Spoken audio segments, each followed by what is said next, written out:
What were you like when I was 25? Well, I was obsessed.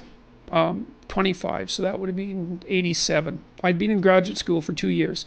Well, you know, when I was 25 or so, I probably weighed about 138 pounds. I smoked like a pack of cigarettes a day.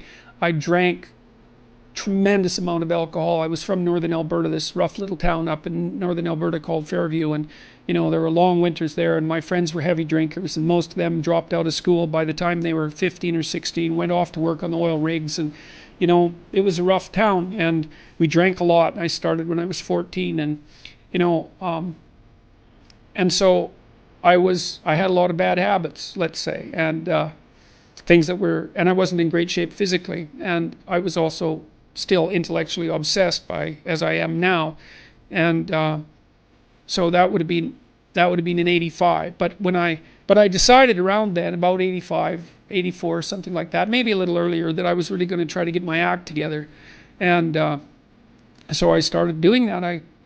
First of all, I quit smoking. Well, that took a long time because I eventually had to quit drinking too in order to quit smoking. And I started working out, started playing sports, which I'd never done. I was a small kid. I'd been skipped a grade, and I was a small for my age. So sports were never, especially team sports, were never really a domain of expertise for me. Although I skied and went trapping with my dad, and went, cross country skiing and camping and all that. But when I went to graduate school, I started swimming. the first physical exercise routine I did, I enrolled in a swimsercise course, I think it was called. So it was me and this like really overweight kid, and like these 60-year-old women and men, they could out exercise me like mad. It was really embarrassing. Me and the overweight kid, we'd be just panting ourselves 3/4 to death at the end of the bloody workout, and these 60-year-old women who weren't in great shape were like, chatting away as if nothing was going on at all in the pool. So that was quite embarrassing, and as was going to the weight room, because when I started I could barely bench press 75 pounds, and people used to keep coming over and helping me, which was the last thing I bloody well wanted, but certainly needed. And I got to the point where I could bench press 225 pounds. I think that was the best I did, and I gained about 30 pounds of muscle in a year and a half.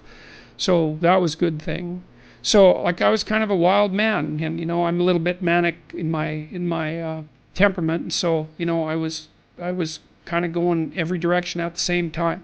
So, and I don't regret that. I had a fine time when I was a kid, but I needed really to get disciplined, and I had to do it because I was working on these hard problems that I've been discussing with all of you, and I've been working on them really, obsessively since I was probably about 18, maybe even earlier than that.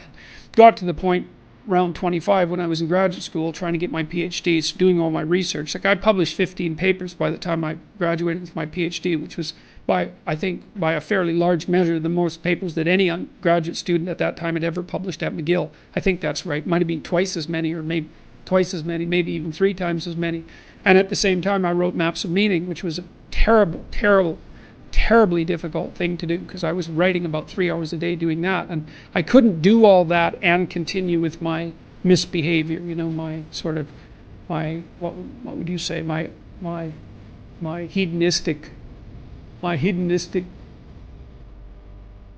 my massive hedonistic consumption of alcohol and all of that. I just couldn't keep it up, and also work seriously on the issues that were at hand. So I had to stop. That's a sacrifice. I had to stop.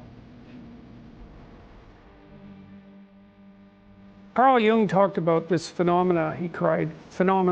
He described as retrogressive restoration of the persona. And so it's a complicated idea, but basically what it means is that sometimes you take a leap forward and you learn some things, but you can't catalyze a new identity, so you try to go back and hide in your old identity. And that actually doesn't work, because, well, things have changed and you've learned something, and that isn't who you are anymore. And so it's like you have to cut parts of yourself off in a destructive manner to fit back into the person that you were. Now what happens here is that Pinocchio escapes from this tyrannical situation, and undergoes this descent into chaos, but he tries to go back home. He tries to go back to what he was. And he can't do that anymore. His father isn't at home anymore. And so when he goes home, he finds that there's no home there. Now, this happens to people sometimes, and it's often a shock to them. So one of the things I've noticed about Peter Pan type, I'm going to speak about men here because I've observed it more in men, is that they often stay under the thumb of their father. And you think, well, why would someone do that? Because it means they're subject to the tyrannical judgment of their father. They're always concerned about what their father would think or whether their father approves of them, and so forth. And you think, well, that's got to be an unpleasant place to be. Why would you do that? Well, one of the things that I've suggested to my clients and to other people sometimes is that here's a weird little exercise that you can undertake, a little thought experiment. So you have your parents, and of course your parents have friends who are about their age, and maybe some of them are people you only know peripherally. And I might ask you, well, do you care more about what your parents think than you care about what these peripheral people who know your parents think? And then the answer to that is, well, of course. And then the question that arises out of that is, why? I mean, for someone else, your parents are the peripheral people, and their parents are central. Like, why is it logical that your parents' opinion makes any more difference to you than the opinion of some randomly selected people who are approximately that age? Why is it the case that you would consider that they would know more than someone else? I mean, I know they know you better, and fair enough, but that's not the point. And then another point there is that to the degree that your parents' opinion about you matters more than some randomly selected people of approximately the same age, Jung would say, well, you haven't exactly separated out the God image from your parents, and so you're still under that combination. This is the Peter Pan story, roughly speaking. Peter Pan is this magical boy. Pan is the god of everything, roughly speaking, right? So it's not an accident that he has the name Pan. And he's the boy that won't grow up. And he's magical. Well, that's because children are magical. They can be anything. They're nothing but potential. And Peter Pan doesn't want to give that up. Why? Well, he's got some adults around him, but the main adult is Captain Hook. Well, who the hell wants to grow up to be Captain Hook? First of all, you've got a hook. Second, you're a tyrant. And third, you're chased by the dragon of chaos with a clock in its stomach, right? The crocodile. It's already got a piece of you. Well, that's what happens when you get older. Time has already got a piece of you. And eventually, it's got a taste for you. And eventually, it's going to eat you. And so Hook is so traumatized by that he can't help but be a tyrant. And then Peter Pan looks at traumatized Hook and says, well, no, I'm not sacrificing my childhood for that. So that's fine, except he ends up king of the Lost Boys. In Neverland, well, Neverland doesn't exist, and who the hell wants to be king of the Lost Boys?